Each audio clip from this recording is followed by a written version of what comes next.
दोस्तों स्वागत है आपका एक बार फिर से आपके अपने YouTube चैनल पर। आज है 16 नवंबर 2023 और हम पढ़ रहे हैं न्यूज़ टुडे सेक्शन।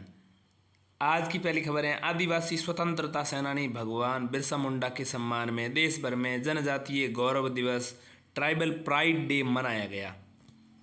क्या है आदिवासी भगवान बिरसा मुंडा से जुड़ी ये खबर और क्या होता है जनजातीय गौरव दिवस, कब से मनाया जा रहा है, क्या है, कब मनाया जाता है, क्या होता है, इसमें सब समझेंगे। और आप थोड़ा सा ध्यान के साथ पढ़िएगा और चैनल को सब्सक्राइब जरूर कर दीजिएगा ताकि हम रोज़ाना इस तरह से खबर जो आपके पास पहुंचती हैं उसका ठीक से अनुसरण करते हुए और ठीक से अनुगमन करते हुए इसको ठीक से सीखें। तो जनजातीय गौरव दिवस 2021 से मनाया जा रहा है। प्रत्येक वर्ष ये 15 नवंबर को मनाया जाता है। ठीक है, 15 नवंबर को मनाया जाता है, यानी कि कल ही मनाया गया था। इसका आयोजन जनजातीय समुदायों के स्वतंत्रता सेनानियों के बलिदानों को सम्मान देने के लिए किया जाता है। भारत में स्वतंत्रता संग्राम को संथाल, तमाड़, कोल, भील, खासी, मिजो आदि जनजातियों के माध्यम से सशक्त किया गया था। संथाल, तमाड़, कोल, भील, खासी, मिजो।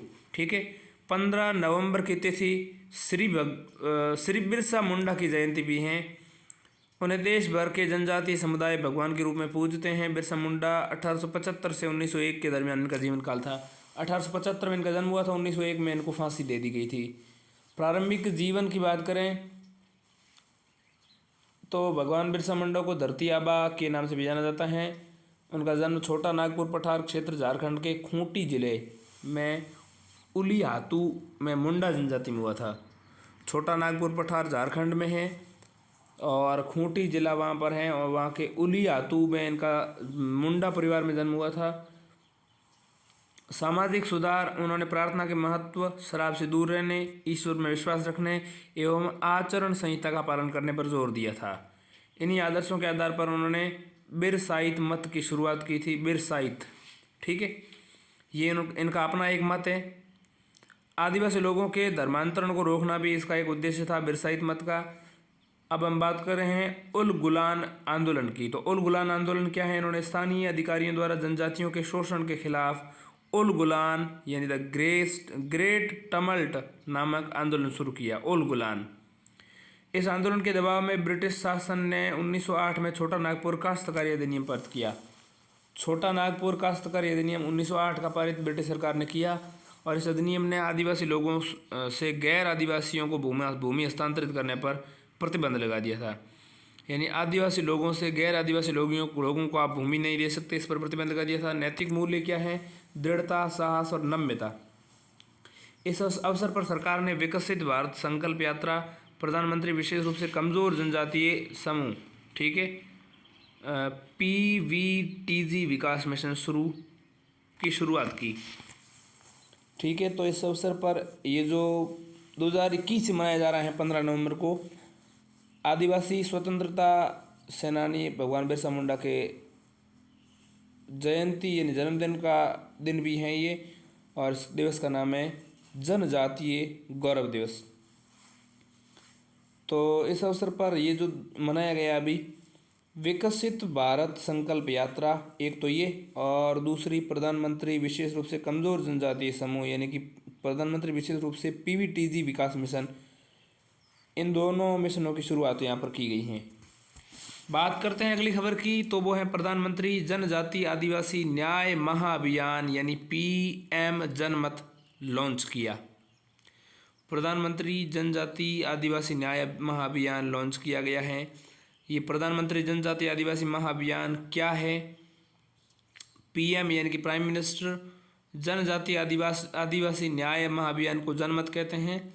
जनजाति आदिवासी, ठीक, न्याय महाअभियान, तो जनजाति आदिवासी JA और न्याय N हो जाएगा, महाअभियान हो जाएगा, महा में M हो जाएगा और अभियान हो जाएगा AT। तो जनमत ये ऐप लॉन्च किया गया है। PM जनमत के बारे में जाने तो जनमन क्षमा कीजिएगा, महाअभियान अभियान में AN की बात की जाएगी। तो PM का PM प्राइम मिनिस्टर, और जनजाति आदिवासी न्याय तो ये हो जाएगा JAN, और महाअभियान का हो जाएगा MAN। ठीक है, तो ये हो जाएगा जन मन लॉन्च किया गया है। इसका उद्देश्य क्षमा कीजिएगा, इसका उद्देश्य विलुप्त होने की कगार पर मौजूद जनजातियों की रक्षा करना और उनका भरण पोषण करना है। यह है प्रधानमंत्री जनजाति आदिवासी न्याय महाअभियान। इससे पहले बजट 2023 में PM PVTG विकास मिशन की घोषणा की गई थी, जैसा कि ऊपर वाली खबर में हमने जाना भी। इसका उद्देश्य विशेष रूप से कमजोर जनजातीय समूह यानी कि PVTG की आर्थिक सामाजिक स्थिति को सुधार करना है। PM जनमन की लागत 24,000 करोड़ रुपये होगी। इसकी तहत PVTG यानी कि विशेष रूप से कमजोर जनजातीय समूह, ठीक है, के समग्र विकास के लिए काम किया जाएगा। इस मिशन के तहत बुनियादी सुविधाएं प्रदान की जाएगी। इसमें सुरक्षित आवास, स्वच्छ पेयजल, शिक्षा, स्वास्थ्य, सड़क, सतत आजीविका जैसी सुविधाएं शामिल हैं।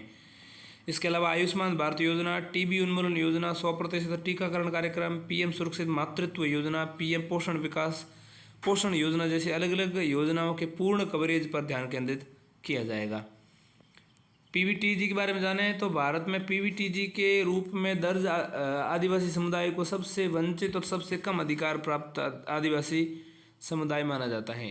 PVTG को निम्नलिखित आधार पर वर्गीकृत करती हैं सरकार। PVTG को निम्नलिखित आधार पर वर्गीकृत करती है सरकार। क्या करती है? एक तो कृषि पूर्व युग का प्रौद्योगिकी स्तर यानी प्री एग्रीकल्चरल युग जो है उसका पर प्रौद्योगिकी स्तर। इसके अलावा PVTG में स्थिर या घटती जनसंख्या, इसके अलावा अत्यधिक कम साक्षरता, इसके अलावा आर्थिक पिछड़ेपन, ये जो है विशेष रूप से कमज़ोर या पिछड़े हुए जनजातीय समूह PVTG के सुधार के लिए 4 वर्गीकरण किए गए हैं। केंद्र सरकार ने ढेबर आयोग 1961 की सिफारिश के आधार पर 1975 में PVTG की पहचान करने का कार्य शुरू किया था। ठीक है, देश में PVTG की कुल आबादी लगभग 28 लाख है। भारत में 75 समुदाय PVTG के रूप में दर्ज किए गए हैं, जो देश के 18 राज्यों में और केंद्र शासित प्रदेशों के 220 जिलों में रहते हैं। 18 राज्यों में और 220 जिलों में, अलग अलग राज्यों के। 2011 की जनगणना के अनुसार PVTG यानी कि विशेष रूप से कमजोर जनजाति समूह की सर्वाधिक आबादी ओडिशा में निवास करती है। ओडिशा सरकार के विकसित भारत संकल्प यात्रा की भी शुरुआत की गई। इसे फ्लैगशिप सरकारी कल्याणकारी योजना का सभी तक पहुंचाने के लिए शुरू किया गया है। यह यात्रा 26 जनवरी 2024 तक संचालित होगी। जनजातीय समुदायों को सशक्त बनाने हेतु अन्य पहल है देखें तो एकलव्य मॉडल आवासीय योजना, इसके अलावा प्रधानमंत्री वन बंधु विकास योजना और इसके अलावा राष्ट्रीय सिकल सेल एनीमिया उन्मूलन मिशन, ये सब हैं। देखिए, एकलव्य मॉडल आवासीय योजना क्या है? इसके तहत अनुसूचित जनजाति यानी कि शेड्यूल्ड ट्राइब के बच्चों को आवासीय विद्यालयों में कक्षा 6 से लेकर के कक्षा 12 तक में निःशुल्क शिक्षा प्रदान की जाएगी। एकलव्य मॉडल आवासीय विद्यालय। दूसरा, प्रधानमंत्री वन बंधु विकास योजना, इसके तहत अनुसूचित जनजाति के युवाओं की उद्यमिता या उनके स्टार्टअप प्रोजेक्ट्स को बढ़ावा देने के लिए उद्यम पूंजी कोष बनाया गया। राष्ट्रीय सिकल सेल एनीमिया उन्मूलन मिशन और प्रधानमंत्री आदि आदर्श ग्राम योजना जैसे कल्याणकारी योजनाएं संचालित की जा रही हैं। अगली खबर की बात करें तो वह है कंप्यूटर इमरजेंसी रिस्पांस टीम यानी कि CERT-IN, जिसको हम क्या कहते हैं? CERT-IN। CERT की फुल फॉर्म क्या हो जाएगी?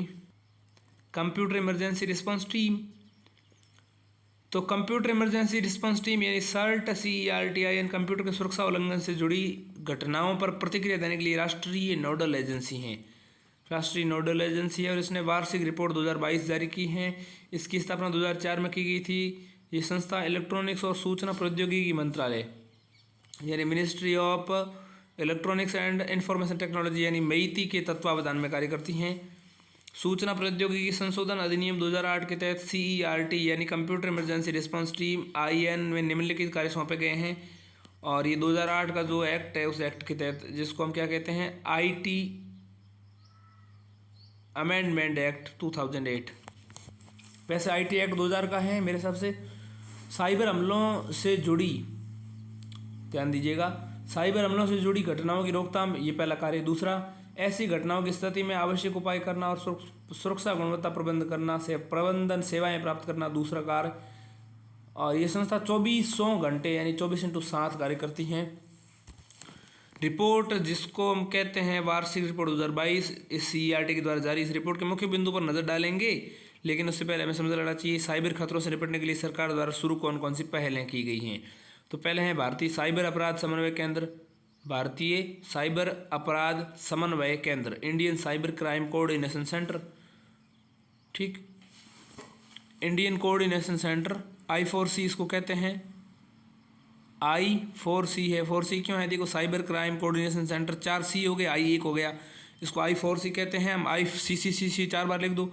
इसकी स्थापना की गई है भारतीय साइबर अपराध समन्वय केंद्र। इसका उद्देश्य साइबर अपराध से निपटने के लिए प्रवर्तन एजेंसियों को एक फ्रेमवर्क और इकोसिस्टम प्रदान करना है। ये है भारतीय साइबर अपराध समन्वय केंद्र। दूसरा, जनता को साइबर अपराध की घटनाओं की रिपोर्ट करने के लिए सक्षम बनाने के लिए राष्ट्रीय साइबर अपराध रिपोर्टिंग पोर्टल लॉन्च किया गया है। इसका पोर्टल लॉन्च किया गया। ऑनलाइन साइबर शिकायतों के खिलाफ सहायता के लिए एक टोल फ्री नंबर 1930 ये भी लॉन्च किया गया है। अब हम समझते हैं रिपोर्ट के मुख्य बिंदु पर नज़र। CERT यानी computer emergency response team IN ने 2022 में लगभग 13.9 लाख साइबर सुरक्षा घटनाओं पर प्रतिक्रिया दी। फिशिंग हमलों, मेलवेयर हमलों, सुभेद्यता सेवाओं में मामलों में वृद्धि हुई है। फिशिंग हमले, मेलवेयर हमले क्या होते हैं आपको समझना चाहिए। वेबसाइट डिफेसमेंट्स WD की लगभग 20,000 घटनाओं को ट्रैक किया गया था। अधिकतर हमले .in डोमेन वाली वेबसाइट्स पर हुए थे। WD एक प्रकार का साइबर हमला है। ये किसी वेबसाइट के कंटेंट को बदल देता है या उसे असुरक्षित कर देता है, यानी वेबसाइट डिफेसमेंट कहते हैं, ये साइबर हमला है, ठीक है। और ये क्या करता है, वेबसाइट के कंटेंट को बदल देता है और उसे असुरक्षित कर देता है। Website defacements WD। स्वच्छता, साइबर स्वच्छता केंद्र लगभग 94% सब्सक्राइबर्स को बॉटनेट मेलवेयर के बारे में सूचित करता है। एक बॉटनेट में रोबोट और नेटवर्क का संयोजन होता है, बॉटनेट, ठीक है। रोबोट का बॉट और नेट का नेट, तो रोबोट और नेटवर्क एक साथ हो जाता तो बनता है बॉटनेट, ठीक है। सब्सक्राइबर्स को बॉटनेट के बारे में सूचित करेगा। बॉटनेट का मतलब मेलवेयर के बारे में सूचित करेगा। ये किसी मेलवेयर द्वारा प्रभावित कंप्यूटर का इंटरकनेक्टेड नेटवर्क होता है। इसका उद्देश्य ऐसे प्रभावित कंप्यूटर का उपयोग करके स्कैम्स और साइबर हमलों को अंजाम देना है होता है, ठीक है। साइबर सुरक्षा का महत्व समझें तो संभावित साइबर सुरक्षा से महत्वपूर्ण अवसंरचना और डिजिटल इंडिया जैसी सरकारी पहलों और व्यवसायों एवं व्यक्तियों की सुरक्षा के लिए जरूरी हैं। साइबर खतरों से जुड़ी चुनौतियां देखें तो महत्वपूर्ण साइबर अवसंरचना और साइबर सुरक्षा पेशेवरों में कमी है। साइबर सुरक्षा क्षेत्र में कई तरह के खतरे उभर रहे हैं, जैसे गैर राज्य अभिकर्ताओं की भागीदारी, संगठित अपराध, connected devices, internet of things IoT जैसी नई तकनीकों के प्रसार में वृद्धि हो रही है। अगली खबर की बात करें तो वो है विश्व मौसम विज्ञान यानी कि वर्ल्ड मेट्रोलॉजिकल ऑर्गेनाइजेशन। इस वर्ल्ड मौसम विज्ञान संगठन ने green house gas GHG bulletin जारी किया है। GHG बुलेटिन या green house gas bulletin WMO यानी कि वर्ल्ड मेट्रोलॉजिकल ऑर्गेनाइजेशन के ग्लोबल एटमॉस्फेयर वॉच यानी कि GAW प्रोग्राम से प्रभावित डेटा का विश्लेषण करता है। GAW यानी कि ग्लोबल एटमॉस्फेयर वॉच आम लोगों के लिए वायुमंडलीय संरचना के बारे में जानकारी उपलब्ध कराता है। ग्लोबल एटमॉस्फेयर वॉच GAW में विश्व भर के पर्यवेक्षण स्टेशनों और वैज्ञानिक अवसंरचनाओं का एक विश्वव्यापी मापन नेटवर्क शामिल है। ग्रीन हाउस गैस बुलेटिन में वैश्विक कार्बन डाइऑक्साइड CO2 और मीथेन CH4 और नाइट्रस ऑक्साइड N2O के वर्तमान स्तर की तुलना पूर्व औद्योगिक स्तर 1750 से पहले और पिछले वर्षों से की जाती हैं या की गई हैं। ये वायुमंडल में लंबे समय तक रहने वाली ग्रीन हाउस गैसेज यानी कि long live green house gases के कारण होने वाली रेडियोएक्टिव फोर्सिंग परिवर्तनों पर भी जानकारी देता है। Long live green house gases GHG में CO2 CH4 क्लोरोफ्लोरोकार्बन आदि शामिल हैं, ठीक है। मीथेन, कार्बन डाइऑक्साइड और क्लोरोफ्लोरोकार्बन इसमें शामिल हैं। रिपोर्ट के मुख्य बिंदुओं पर नज़र डाल लें एक बार। रिपोर्ट में क्या कहा गया है, ध्यान दीजिएगा। 2022 में CO2 की सांद्रता का वैश्विक औसत 417.9 पार्ट्स पर मिलियन यानी ppm तक पहुंच गया था। यह पूर्व औद्योगिक स्तरों में 150% की वृद्धि है। 2022 में मीथेन और नाइट्रस ऑक्साइड की सांद्रता में पूर्व औद्योगिक स्तर की तुलना में मीथेन में 264% और नाइट्रस ऑक्साइड में 124% की वृद्धि दर्ज की गई है 2022 में। ठीक है, पूर्व औद्योगिक स्तर से तुलना में देखें तो मीथेन जो है 264% जो है ज़्यादा हो गया है पिछले वाले की तुलना में। और नाइट्रस ऑक्साइड जिसको हम कहते हैं, नाइट्रस डाइऑक्साइड नहीं है ये, NO2 नहीं है, N2O है। तो नाइट्रस ऑक्साइड इसमें 124% की वृद्धि देखी गई है। 1990 से 2022 तक LLGS long life green house gases के कारण रेडियो एक्टिव फोर्सिंग में 49% की वृद्धि हुई। इस वृद्धि में CO2 का लगभग 68% योगदान था। बात करते हैं जलवायु परिवर्तन के कारण उत्तरदायी GHG को कम करने के लिए संबंधित चुनौतियाँ। तो जलवायु परिवर्तन के लिए उत्तरदायी GHG, जलवायु परिवर्तन के लिए जो ग्रीन हाउस गैसेज उत्तरदायी हैं, जो जवाबदेह है, उनको कम करने में क्या चुनौतियाँ आ रही हैं, क्या प्रॉब्लम्स आ रही हैं। तो एक तो फीडबैक तंत्र कमज़ोर हैं शायद।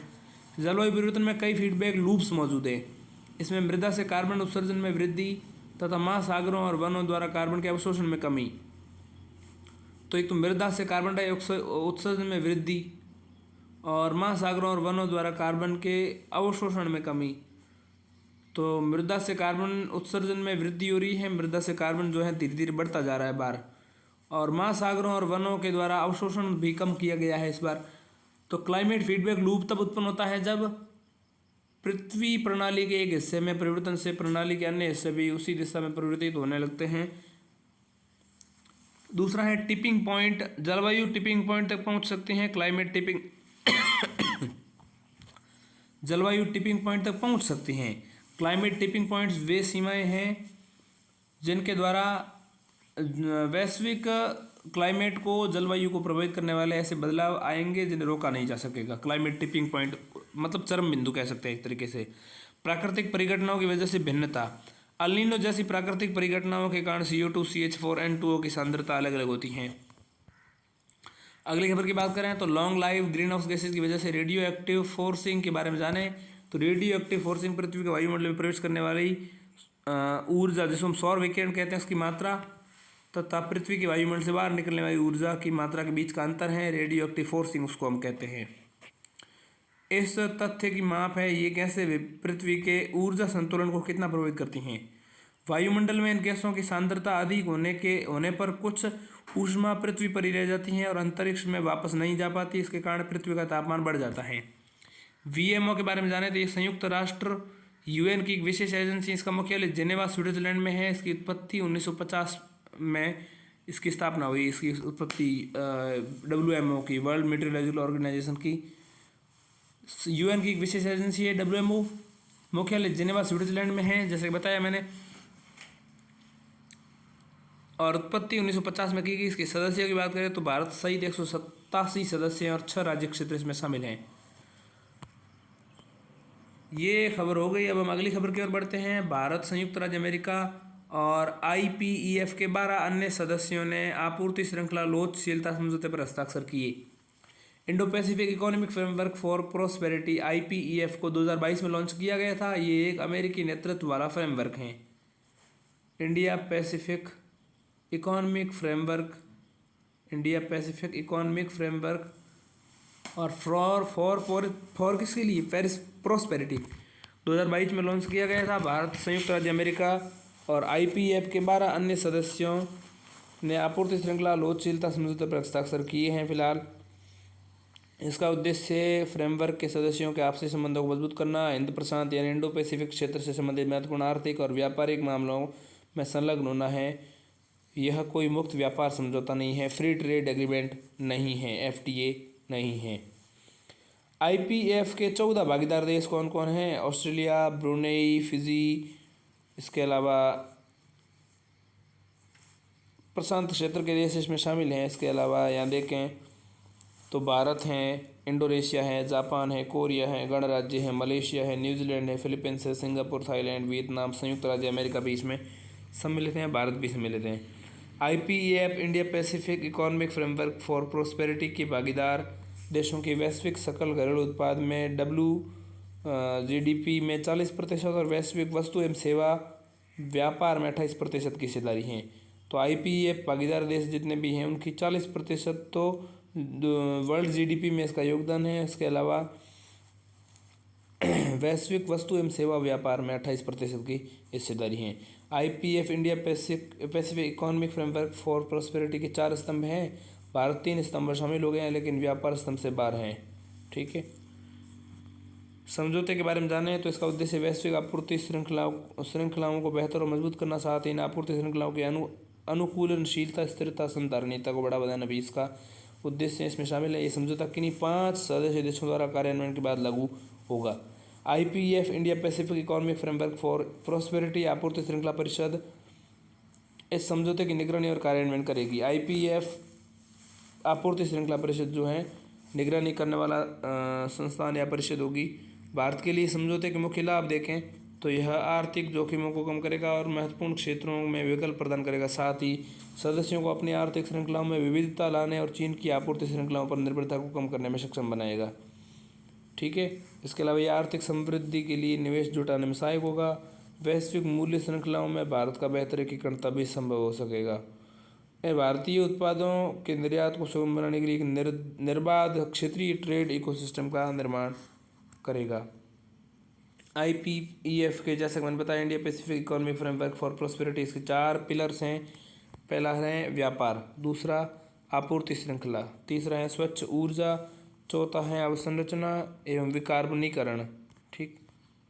5वां इसके अंतर्गत है, क्षमा कीजिएगा, तीसरा इसमें स्वच्छ ऊर्जा, अवसंरचना और विकार्बनीकरण है। चौथा कर संरचना और भ्रष्टाचार का विरोध है। व्यापार पहला, आपूर्ति श्रृंखला दूसरा, स्वच्छ ऊर्जा, अवसंरचना, विकार्बनीकरण तीसरा, कर संरचना और भ्रष्टाचार का विरोध चौथा। ये सब इसके बाद में अगली खबर की बढ़ते हैं तो वह है NASA ISRO synthetic aperture radar यानी NISAR निसार उपग्रह। इसरो ने निसार उपग्रह के प्रक्षेपण से 21 दिनों का थर्मल वैक्यूम परीक्षण इसरो ने निसार उपग्रह के प्रक्षेपण से पहले 21 दिनों का थर्मल वैक्यूम परीक्षण सफलतापूर्वक आयोजित किया। इस उपग्रह को 2024 में लॉन्च करने की योजना है। थर्मल वैक्यूम परीक्षण क्या है? वास्तविक प्रक्षेपण जैसी स्थितियों वाले केंद्र में किए जाते हैं। ठीक है। निसार उपग्रह के बारे में जाने तो यह एक अंतरिक्ष वेधशाला है। इसे पृथ्वी की निम्न कक्षा लो अर्थ ऑर्बिट LEO में स्थापित किया जाएगा। ठीक है। अंतरिक्ष वेधशाला है निसार। ये अमेरिकी अंतरिक्ष एजेंसी नासा और इसरो संयुक्त रूप से विकसित कर रहे हैं। निसार 12 दिनों में एक बार पूरी पृथ्वी का चक्कर लगाएगा। इससे यह नियमित रूप से डेटा प्रदान करेगा 12 दिनों में। ठीक है। इस डेटा से पृथ्वी के पारिस्थितिकी तंत्र, हिमावरण इत्यादि में होने वाले परिवर्तनों में समझने में मदद मिलेगी। इस उपग्रह का वजन 2800 किलोग्राम होना चाहिए।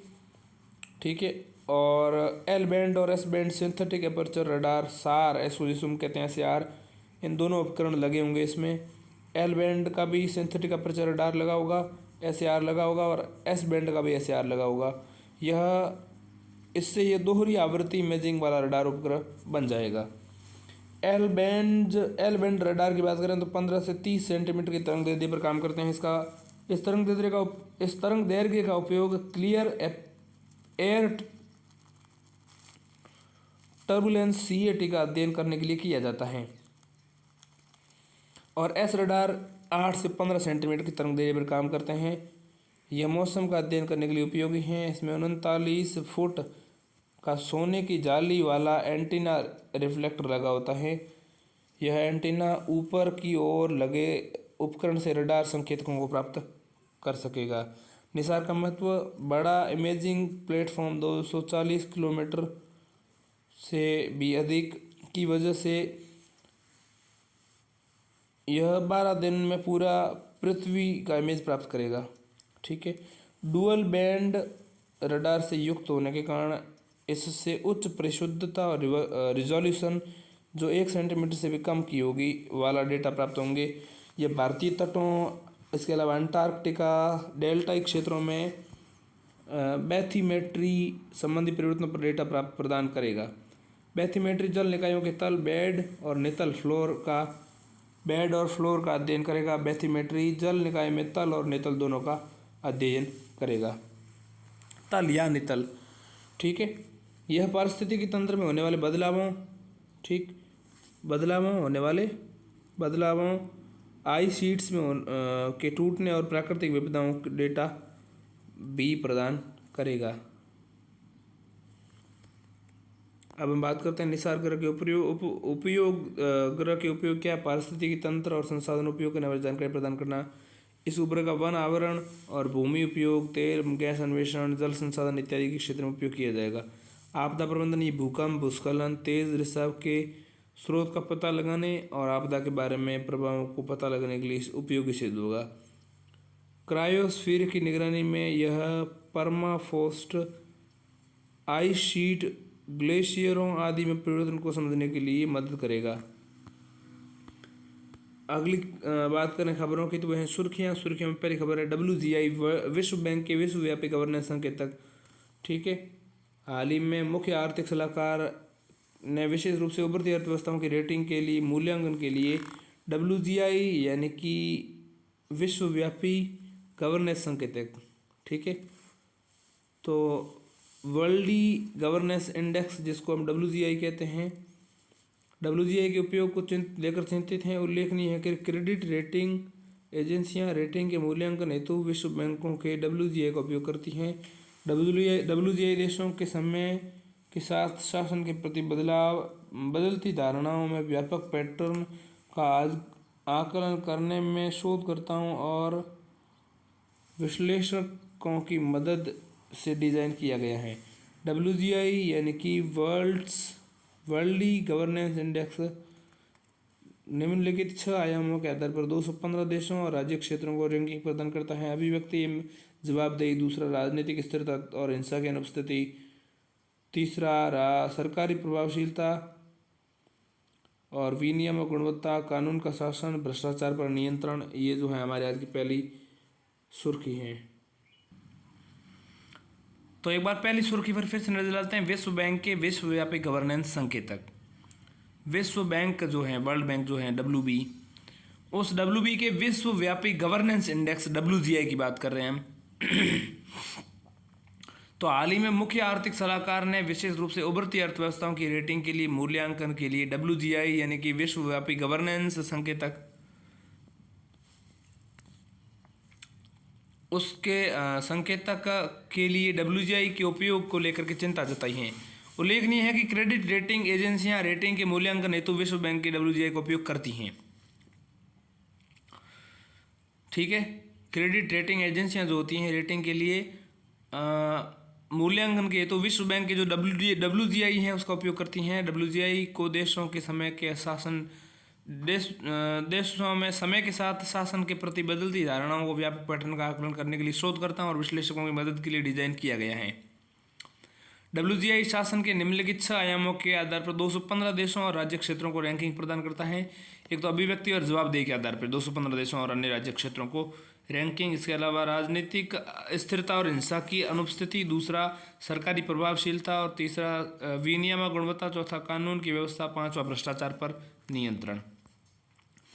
अगली सुर्खी की बात करें तो नारियल विकास बोर्ड, ठीक है, कोकोनट डेवलपमेंट बोर्ड CDB, नारियल विकास बोर्ड CDB ने आधिकारिक तौर पर हेलो नारियल friends of coconut tree call centre launch किया है। इसे नारियल के वृक्ष में उपज की प्राप्ति और वृक्षों के प्रबंधन से संबंधित जानकारी संबंधित तरीकों हेतु लॉन्च किया गया है। नारियल विकास बोर्ड ने क्या किया है? हेलो नारियल friends of coconut tree and call centre, friends of coconut tree call centre launch किया है हेलो नारियल। इसे नारियल के वृक्ष से उपज की प्राप्ति और वृक्षों के प्रबंधन से तरीकों से संबंधित तरीकों हेतु लॉन्च किया गया है। CBD नारियल विकास बोर्ड या कोकोनट डेवलपमेंट बोर्ड की बात करें तो ये नारियल विकास बोर्ड 1979 के तहत स्थापित एक वैधानिक निकाय है। नोडल मंत्रालय कृषि और कल्याण मंत्रालय, मुख्यालय केरल में कोच्चि में, केरल के कोच्चि में है। सौंपे गए कार्य, यह उपज में वृद्धि, उत्पाद विविधीकरण पर ध्यान देने के साथ साथ देश में नारियल की खेती और इस उद्योग का एकीकृत विकास सुनिश्चित करता है। ठीक है, बात करें इनोवेशन हैंडशेक की। हाल ही में भारत और संयुक्त राज्य अमेरिका के द्विपक्षीय तकनीकी संबंधों को मजबूत करने के लिए इनोवेशन हैंडशेक लॉन्च किया गया है। दोनों पक्षों ने enhancing innovation ecosystem through an innovation handshake पर हैंडशेक पर एक समझौता ज्ञापन पर हस्ताक्षर किए हैं। इनोवेशन हैंडशेक क्या है?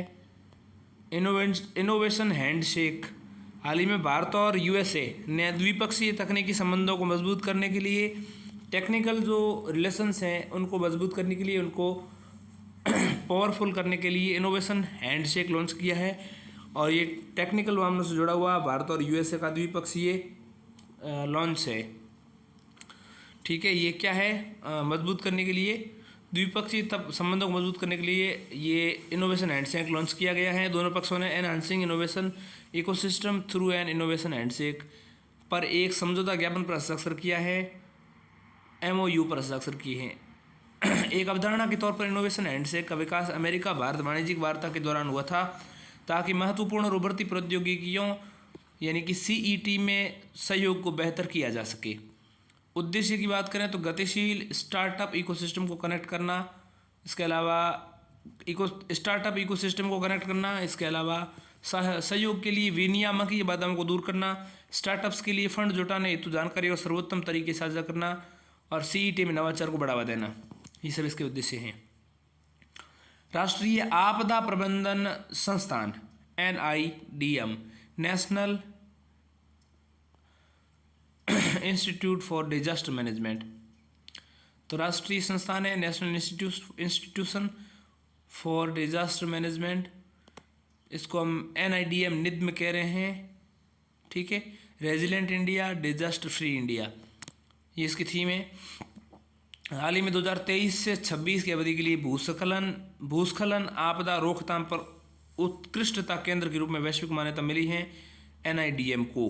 ठीक, NIDM यानी राष्ट्रीय आपदा प्रबंधन संस्थान, national institution for disaster management, और वैश्विक स्तर पर मान्यता मिल गई है। NIDM गृह मंत्रालय के अधीन एक वैधानिक संगठन है। इसका गठन राष्ट्रीय आपदा प्रबंधन अधिनियम 2005 के तहत किया गया है। राष्ट्रीय आपदा प्रबंधन अधिनियम एक्ट कब का है? 2005 का है। इसे आपदा प्रबंधन के क्षेत्र में मानव संसाधन विकास, क्षमता निर्माण, प्रशिक्षण, अनुसंधान, दस्तावेज तैयार करने और नीतिगत समर्थन देने का कार्य सौंपा गया है। केंद्रीय गृह मंत्री NIDM का अध्यक्ष होता है। ठीक है, सेंट्रल होम मिनिस्टर जो होता है, जैसे अमित शाह साहब अभी शायद वो होम मिनिस्टर हैं, हाँ, तो केंद्रीय गृह मंत्री जो होम मिनिस्टर में है, तो NIDM के अध्यक्ष हो जाएंगे वो। National institution for disaster management, राष्ट्रीय आपदा प्रबंधन प्राधिकरण 2023 से 26 के लिए भूस्खलन आपदा रोकथाम पर उत्कृष्टता केंद्र के रूप में वैश्विक मान्यता मिली है इसको। बात करते हैं अगली खबर की, तो वो है माउंट एटना ज्वालामुखी, इटली। क्यों सुर्खियों में है माउंट एटना? इटली के सिसिली द्वीप पर स्थित माउंट एटना ज्वालामुखी में फिर से उद्गार शुरू हो गया है। माउंट एटना यूरोप का सबसे ऊंचा सक्रिय ज्वालामुखी है। यूरोप का माउंट एटना यूरोप का सबसे ऊंचा सक्रिय ज्वालामुखी है। दुनिया की सबसे सक्रिय स्ट्रेटोवोल्केनो भी है। ये स्ट्रेटोवोल्केनो भी है दुनिया के सबसे ऊंचे वोल्केनो के साथ साथ ये यूरोप का सबसे हाईएस्ट एक्टिव वोल्केनो है। स्ट्रेटोवोल्केनो क्या होती हैं? अपेक्षाकृत खड़ी ढाल वाला ज्वालामुखी होता है और शील्ड ज्वालामुखियों की तुलना में अधिक शंक्वाकार होता है। इससे चिपचिपा और लावा निकलता है जो आसानी से प्रवाहित नहीं होता। ठीक है, ज्वालामुखी के बारे में जाने तो ज्वालामुखी भूप्रपटी में वह छिद्र या दरार होती हैं जिसके माध्यम से शैल पदार्थ या शैल के टुकड़े, राख, जलवाष्प, अन्य गर्म गैसें धीरे धीरे अथवा तेजी से उद्गार के समय निकलते हैं। ज्वालामुखी धरातल पर और समुद्र दोनों जगहों पर स्थित हो सकते हैं। रिंग ऑफ फायर प्रशांत महासागर में घोड़े की नाल के आकार की एक पट्टी है। रिंग ऑफ फायर प्रशांत महासागर में घोड़े के आकार की एक पट्टी है। इसमें कई सक्रिय ज्वालामुखी हैं। रिंग ऑफ फायर किस में है? प्रशांत महासागर में है। घोड़े के आकार की ये एक पट्टी है रिंग ऑफ फायर, इसमें कई प्रशांत महासागर में कई सक्रिय ज्वालामुखी इस क्षेत्र में बार बार भूकंप आते हैं और इस क्षेत्र को परिशांत मेखला यानी कि सरकम पैसिफिक बेल्ट भी कहा जाता है। ठीक है, सरकम पैसिफिक बेल्ट कहा जाता है। ज्वालामुखी 4 प्रकार के हैं, सिंडर शंकु इसके अलावा 4 प्रकार के हैं ज्वालामुखी। 4 मुख्य प्रकार के हैं ज्वालामुखी के। 4 मुख्य प्रकार कौन से हैं? सिंडर शंकु एक तो, दूसरा मिश्रित या स्ट्रेटोवोल्केनो जिसको अभी हमने देखा खड़ी ढाल वाला, तीसरा शील्ड ज्वालामुखी और चौथा लावा डोम। सिंडर शंकु, स्ट्रेटोवोल्केनो, शील्ड ज्वालामुखी और लावा डोम। अगली खबर की बात करें तो वो है एंजाइम रिप्लेसमेंट थेरेपी ERT। क्या है एंजाइम रिप्लेसमेंट थेरेपी ERT? क्या है ध्यान दीजिएगा। United states food and drug administration US FDA ने दुनिया की पहली एंजाइम रिप्लेसमेंट थेरेपी ERT की मंजूरी दी है और ये United states food and drugs administration FDA US की है। ये दुनिया की पहली एंजाइम रिप्लेसमेंट थेरेपी यानी कि ERT को इसने मंजूरी दी है। किसने? US FDA ने। इस थेरेपी का नाम क्या है? एडजिनमा है। ये पहला रिकॉम्बिनेंट आनुवंशिक रूप से संशोधित प्रोटीन उत्पाद हैं। इससे ऑन डिमांड ERT की मंजूरी दी गई है। इसे कंजेनिटल थ्रोम्बोसाइटोपेनिक पुरपुरा यानी TTP नामक एक दुर्लभ ब्लड क्लॉटिंग विकार का इलाज किया जाएगा। कंजेनिटल थ्रोम्बोसाइटोपेनिक पुरपुरा CTTP इसको हम कहते हैं। इस नाम का एक दुर्लभ ब्लड क्लॉटिंग विकार होता है, उसका ये इलाज किया जाएगा इससे ERT के द्वारा, एंजाइम रिप्लेसमेंट थेरेपी के द्वारा। जिन व्यक्तियों में एंजाइम की कमी होती है या फिर वो ठीक से कार्य नहीं कर रहा होता, उन्हें ERT के तहत रिप्लेसमेंट एंजाइम दिया जाता है। रिप्लेसमेंट एंजाइम को तरल पदार्थ के माध्यम से सीधे रोगी के रक्त प्रवाह में प्रवेश कराया जाता है। रक्त प्रवाह में प्रवेश कराने के बाद ये एंजाइम मानव पशु पादपों की कोशिकाओं से प्राप्त करने के बाद में ऐसा किया जाता है। मानव से भी प्राप्त किया जाता है, पशु से भी और पादपों की कोशिकाओं से भी प्राप्त किया जा सकता है। बात करते हैं अगली खबर की, तो वो है Tadoba Andhari tiger reserve. Tadoba Andhari tiger reserve क्या है, कहाँ है, क्यों खुद सुर्खियों में है? हाल ही में ताडोबा अंधारी टाइगर रिजर्व में 2 बाघों के बीच इलाके को लेकर लड़ाई में एक बाघ की मौत हो गई है। ताडोबा अंधारी टाइगर रिजर्व कहाँ है? ठीक है, टाइगर रिजर्व चंद्रपुर महाराष्ट्र के बारे में ये जानते हैं। ये स्थान जो है रिजर्व दक्कन प्रायद्वीप के मध्य पठार में अवस्थित हैं। दक्कन प्रायद्वीप के मध्य पठार में अवस्थित हैं। ताडोबा अंधारी टाइगर रिजर्व वही है। वनस्पति की बात करें तो यहाँ उष्णकटिबंधीय शुष्क पर्णपाती वन और विशिष्ट मध्य भारतीय वनस्पतियों का संयोजन मिलता है। वनस्पति की बात करें ताडोबा अंधारी टाइगर रिजर्व जो चंद्रपुर महाराष्ट्र में है, इस महाराष्ट्र के इस क्षेत्र में सागौन, एन, बांस, बीजा, धौड़ा, हल्दू, सलाई, सेमल, तेंदू आदि होते हैं। यहाँ लगभग 40% पर्यावास क्षेत्र में बांस फैला हुआ है। यहाँ प्राणी की बात करें तो बाघ, तेंदुआ, स्लॉथ बियर, जंगली कुत्ता, गौर, चीतल और सांभर शामिल हैं। बाघ भी हैं और तेंदुआ भी हैं, ठीक है, ध्यान दीजिएगा। स्लॉथ बियर भी हैं, जंगली कुत्ता भी हैं, गौर, चीतल और सांभर भी हैं। अन्य तथ्य की बात करें इस रिजर्व की भू आकृति, इस रिजर्व की बाघ आबादी को छत्तीसगढ़ के इंद्रावती तक पहुंचा सकते हैं। इस भू आकृति इस रिजर्व की बाघ आबादी को छत्तीसगढ़ के इंद्रावती तक पहुंचा सकती हैं। इसकी आकृति ऐसी है, ठीक है। बात करते हैं कैंसर कोशिकाओं के लिए किल स्विच की। तो ये किल स्विच क्या है कोशिकाओं के लिए, कैंसर कोशिकाओं के लिए, ध्यान दीजिएगा। एक रिपोर्ट के अनुसार वैज्ञानिकों ने एक किल स्विच की खोज की, ये कैंसर कोशिकाओं को मार सकता है। वैज्ञानिकों ने CD95 रिसेप्टर पर एक महत्वपूर्ण एपिटोप की पहचान की जो कैंसर कोशिकाओं को मार सकता है। CD95 एपिटोप रिसेप्टर पर एक महत्वपूर्ण एपिटोप है। एपिटोप प्रोटीन का वह हिस्सा है जो कैंसर कोशिकाओं को मारने के लिए बड़े प्रोटीन को सक्रिय कर सकता है। CD95 रिसेप्टर्स एक संकेत भेजते हैं जिससे कैंसर कोशिकाएं स्वयं नष्ट हो जाती हैं। CD95 रिसेप्टर्स को FAS भी कहा जाता है। इसको हम कल किल स्विच कह रहे हैं, कैंसर कोशिकाओं के लिए किल स्विच हैं। भविष्य में कैंसर दवाएं कैंसर ट्यूमर के खिलाफ प्रभावी बनाने के लिए CD95 रिसेप्टर्स की गतिविधि को बढ़ा सकती हैं। अभी कैंसर का इलाज सर्जरी, कीमोथेरेपी और विकिरण के माध्यम से किया जाता है। ये है कैंसर। अब हम बात करते हैं सुर्खियों में रहे प्रमुख व्यक्तित्व की। तो आज की सुर्खी के व्यक्ति हैं आचार्य विनोबा भावे। आचार्य विनोबा भावे का जन्म 1895 में हुआ। इनकी मृत्यु 1895 के बाद 1982 में हुई। 1982 में, क्षमा कीजिएगा, जन्म इनका 1895 में हुआ। हाल ही में आचार्य विनोबा भावे की पुण्यतिथि पर देश ने उन्हें याद किया।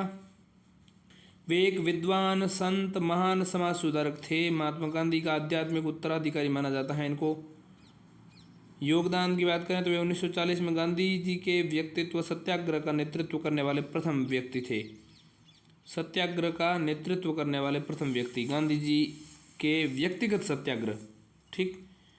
श्री भावे ने भूदान आंदोलन का नेतृत्व किया था। यह आंदोलन 1950 के दशक में सर्वोदय आंदोलन के तहत मुख्य पहल थी। उपलब्धियां: विनोबा भावे ने 1958 में प्रथम रेमन मैग्सेसे पुरस्कार प्राप्त करने वाले व्यक्तियों में शामिल थे।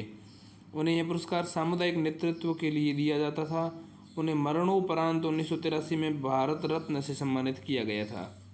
1983 में मरणोपरांत भारत रत्न मिला था। 1958 में प्रथम रेमन मैग्सेसे पुरस्कार प्राप्त करने वाले व्यक्तियों में से एक हैं। प्रथम रेमन मैग्सेसे पुरस्कार प्राप्त करने वाले व्यक्तियों में से एक है। ये पुरस्कार उन्हें सामुदायिक नेतृत्व के लिए दिया गया था। 1958 में विनोबा भावे को ये मिला था। ठीक है, 1958 को। 1983 में 1982 में इनकी मृत्यु हो गई। 1983 में इनको भारत रत्न दिया गया। इनसे मूल्य सीखने अगर हो तो वो है गैर पक्षपात और करुणा। ये इनसे जुड़े हुए मूल्य हैं। एक बार फिर से बता देता हूँ, हाल ही में विनोबा भावे जो हैं पुण्यतिथि गई हैं और विद्वान संत समाज सुधारक थे। विनोबा भावे गांधी जी के आध्यात्मिक उत्तराधिकारी माना जाता है। 1940 में व्यक्तिगत सत्याग्रह का नेतृत्व करने वाले प्रथम व्यक्ति थे। भावे ने भूदान आंदोलन का नेतृत्व किया था। यह आंदोलन 1950 के दशक के सर्वोदय आंदोलन के तहत मुख्य पहल थी। इस प्रकार हमने आज की सारी खबरें पढ़ी। धन्यवाद।